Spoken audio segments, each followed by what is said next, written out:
मुंबईतल्या गोरेगाव इथल्या नेस्को सेंटरमध्ये आयोजित करण्यात आलेल्या एका लाईव्ह म्युझिक कॉन्सर्ट दरम्यान धक्कादायक प्रकार समोर आला। 9x9 या कॉन्सर्टमध्ये ड्रग्सच्या अतिसेवनामुळे दोघांचा मृत्यू झाला आहे आणि एकाची प्रकृती गंभीर आहे।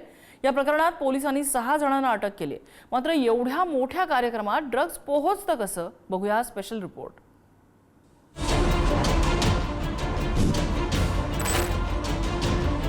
मुंबईच्या पश्चिम उपनगरांमध्ये गेल्या काही दिवसात ड्रग्ज आणि गांजावरील कारवाईचं प्रमाण वाढलंय। अंधेरीनंतर आता गोरेगावमधील नेस्को सेंटरही चर्चेत आलंय। 11 एप्रिल रोजी आयोजित 9x9 या लाईव्ह म्युझिक कॉन्सर्ट दरम्यान काही तरुणांनी MDMA या अंमली पदार्थांचं सेवन केल्याचं समोर आलंय। नेस्कोच्या हॉल क्रमांक 5 मध्ये जवळपास 2.5 ते 3 हजार लोकांची उपस्थिती होती। 1,500 ते 3 लाख रुपयांपर्यंतची तिकीटं, मोठ्या प्रमाणावर पार्टी, दारू आणि जल्लोष। पण या जल्लोषातच 2 जणांचा जीव गेला आणि आतमध्ये नेमकं काय घडलं याची धक्कादायक माहिती समोर येऊ लागली। गोरेगावमध्ये 6 आरोपींना जरी अटक केल्या तर मुंबईत हे ड्रग्स नेमके आले कसे हा प्रश्न अजून सुद्धा अनुत्तरित आहेत। मुंबईतील गोरेगावमध्ये संतोषनगर असू दे किंवा नेस्को सेंटरमध्ये असू दे, थोडंसं पुढे मुंबईच्या दिशेने गेल्यानंतर अंधेरीतील असू दे, हा मोठा कारखाना उद्ध्वस्त करण्यात आलेला होता। आणि जर नेस्कोतील जी मुलं जी अॅक्युज आहे, आरोपी आहेत, ती संपूर्ण जी आहेत ते 20 ते 25 गटातील वयोगटातील मुलं आहेत, ज्याच्यामुळे मुंबईचं येणारं भविष्य काय असा प्रश्न आता सध्या उपस्थित होतोय। 11 एप्रिल रोजी गोरेगाव येथील नेस्को सेंटरमध्ये कार्यक्रमाचं आयोजन। कार्यक्रमादरम्यान अनेक ठिकाणी हुल्लडबाजी, पार्किंग परिसरातही तरुणांचा धिंगाणा। एका नामांकित कॉलेजमधील MBAचे 12 विद्यार्थी कार्यक्रमात सहभागी। काहींचं बाहेर तर काहींकडून आतमध्ये MDMA ड्रग्जचं सेवन। रात्री 12च्या सुमारास तिघांना श्वसनाचा त्रास झाल्यानं रुग्णालयात नेलं। जोगेश्वरी येथील ट्रॉमा केअर सेंटर आणि गोरेगावमधील लाईफलाईन रुग्णालयात त्यांना दाखल करण्यात आलं। मात्र उपचारादरम्यान दोघांचा मृत्यू झालाय तर एकाची प्रकृती अद्याप गंभीर आहे। या प्रकरणात 20 ते 25 वयोगटातील तरुणांचा समावेश असल्याचंही समोर आलंय। या घटनेनंतर पोलिसांनी आतापर्यंत 6 जणांना अटक केली आहे। त्यापैकी 2 ड्रग्ज पुरवठादार असल्याचं कळतंय। उर्वरित आरोपींचीही चौकशी सुरू आहे। हमारा ये बाजू में मांग था कि इसके अंदर पहले कुछ आरोपी पकड़ाए, अरेस्ट हुए हैं, लेकिन हमारे आरोपी का जहाँ तक हमको ये कहना था कि उन्होंने कुछ इस विषय में उनके ऊपर जो आरोप लगाया कि ओवरडोज वगैरह उन्होंने कुछ ड्रग्स वगैरह का लिया है, इसका इन्वेस्टिगेशन चालू है।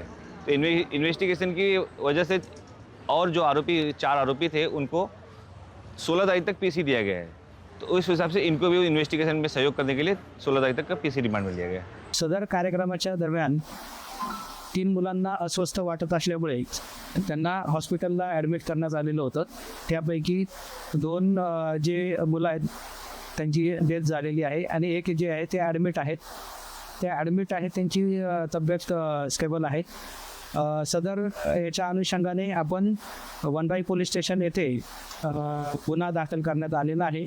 सदर गुन्ह्यामध्ये अद्यापर्यंतच्या तपासामध्ये आपण एकूण 6 आरोपितांना अटक करण्यात आलेली आहे आणि सदर जो गुन्हा आहे त्या गुन्ह्याचा जो तपास आहे पुढे सुरू आहे।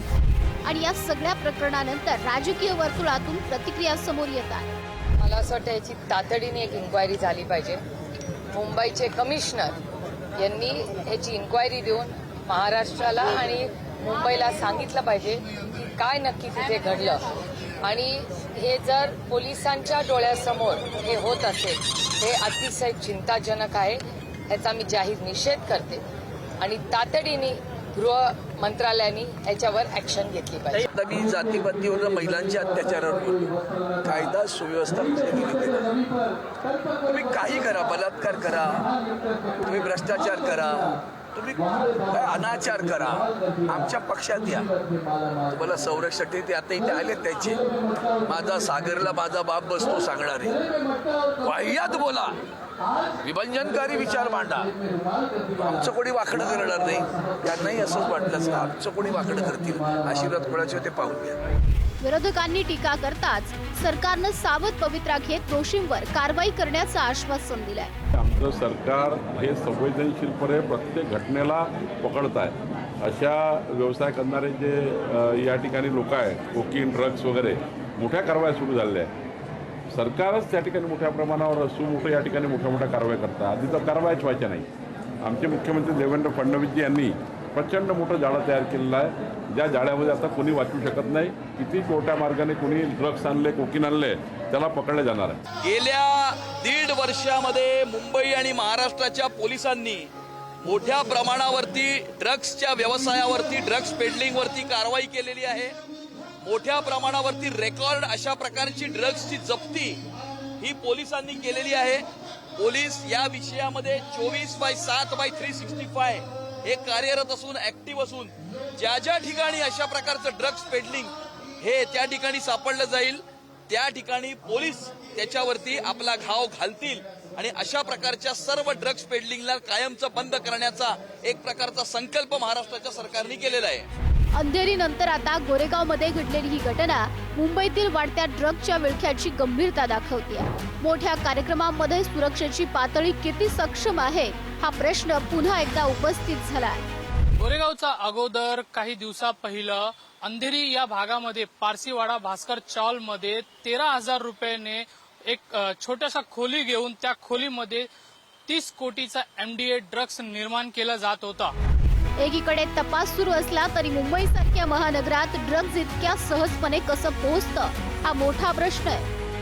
ब्युरो रिपोर्ट, पुढारी न्यूज, मुंबई.